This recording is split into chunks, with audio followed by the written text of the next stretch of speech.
Jadi beberapa hari yang lalu saya melihat postingan dari HP ini cuy.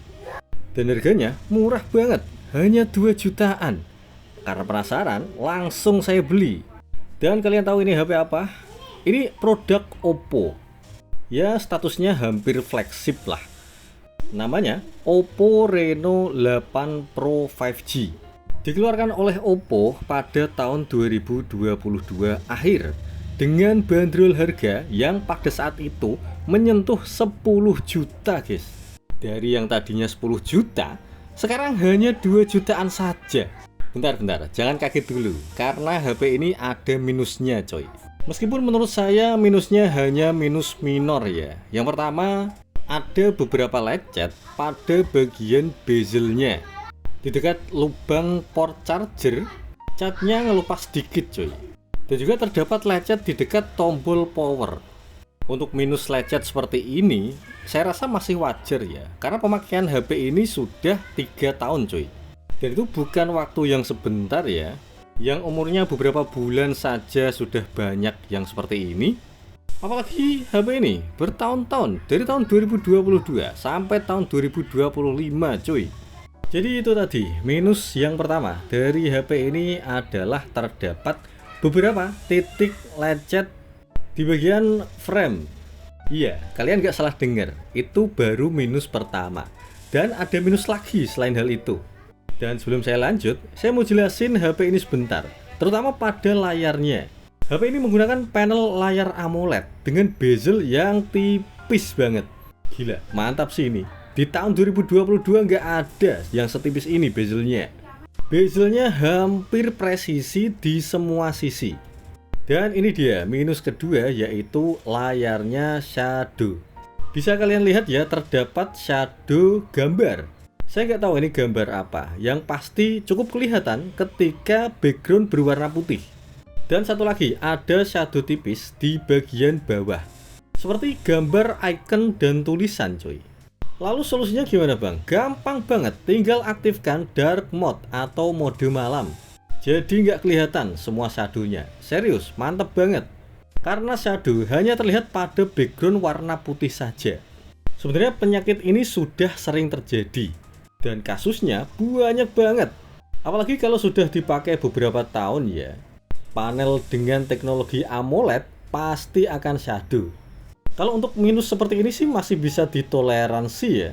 Tapi kalau untuk penyakit garis, flicker, atau green screen, saya kira hal itu sangat tidak saya sarankan untuk membeli unit dengan minus seperti yang saya sebutkan tadi. Tapi kalau shadow no problem lah. Bahkan HP ini masih saya pakai sampai sekarang loh. Buat nonton enak banget. Selain resolusinya yang tinggi, HP ini juga mendukung fitur HDR10+. Sehingga warna yang dihasilkan jadi lebih baik. Dan karena bezelnya yang tipis, maka sudut pandang jadi lebih luas. Oh iya, HP ini juga mendukung pemutaran sampai 4K 60 fps cuy. Dan kalau kalian penasaran soal suaranya, kira-kira seperti ini.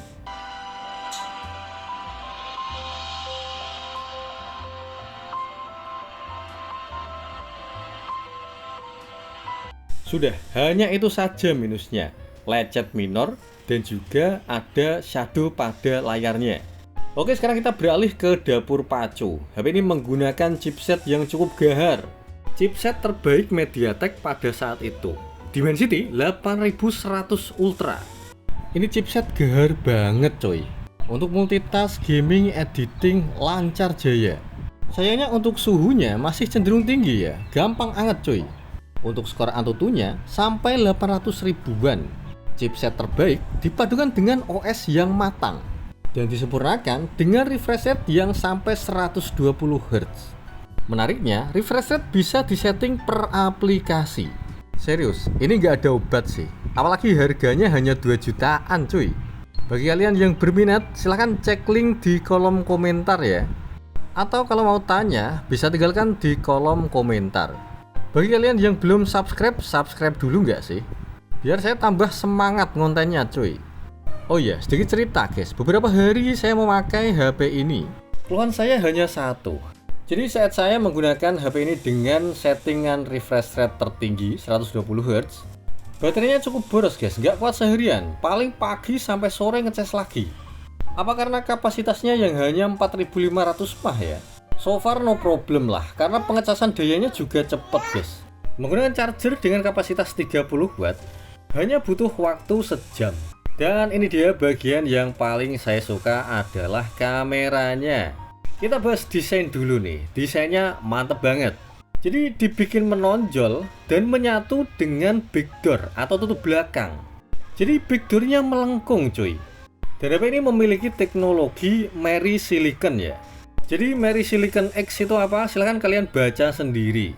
Yang jelas fungsinya untuk memperbagus kualitas gambar serta perekaman. Sayangnya untuk dukungan Mary Silicon X ini hanya di kamera utamanya saja. Untuk lensa ultrawide tidak bisa coy. Dan untuk hasil kameranya bisa kalian lihat sendirilah. Ini hasil kamera yang benar-benar flagship. Mulai dari tone warna, kecerahan, ketajaman, serta kejelasan gambar, hasilnya mantap banget. Untuk fotografer awam seperti saya yang hanya tinggal jepret saja, sudah bisa menghasilkan gambar dengan kualitas yang sangat bagus. Sayangnya untuk perekaman video hanya mentok di 4K 30 fps. Dan kabar baiknya, HP ini bisa merekam 60 fps dengan mode stabil. Dan ini hasil kameranya. Gimana menurut kalian? Mantap gak? Gila, ini ngeri sih kalau menurut saya. Gak cuman bagus, tapi bagus banget. Sayangnya untuk hasil lensa ultrawide tidak sebagus lensa utama. Coba kalian lihat, ini lensa utama, kemudian ini lensa ultrawide. Jadi agak pucet gimana gitu ya. Dan ini untuk mode potretnya. Oke, sekarang ke perekaman video. Ini saya set di 1080 60 fps dengan stabilisasi nonaktif ya. Hasilnya seperti ini. Dan coba kalian bandingkan dengan ini. 1080 60 fps dengan stabilisasi aktif.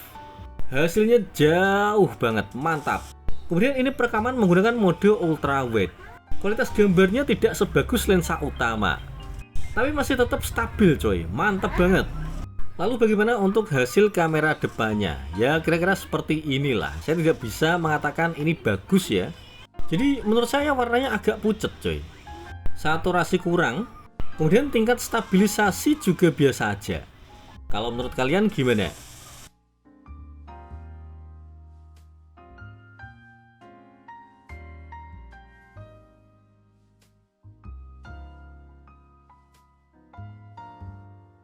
Jadi gimana guys, kira-kira HP ini worth it gak digunakan di tahun ini? Saya ulangi lagi, mengingat harganya yang hanya 2 jutaan saja. Bagi kalian yang berminat, silahkan cek di kolom komentar, saya sertakan link di sana. Dan bagi kalian yang suka dengan video ini, silahkan like. Dan pastikan sudah klik tombol subscribe ya. Oke, itu dulu ya. Dan see you guys, assalamualaikum warahmatullahi wabarakatuh.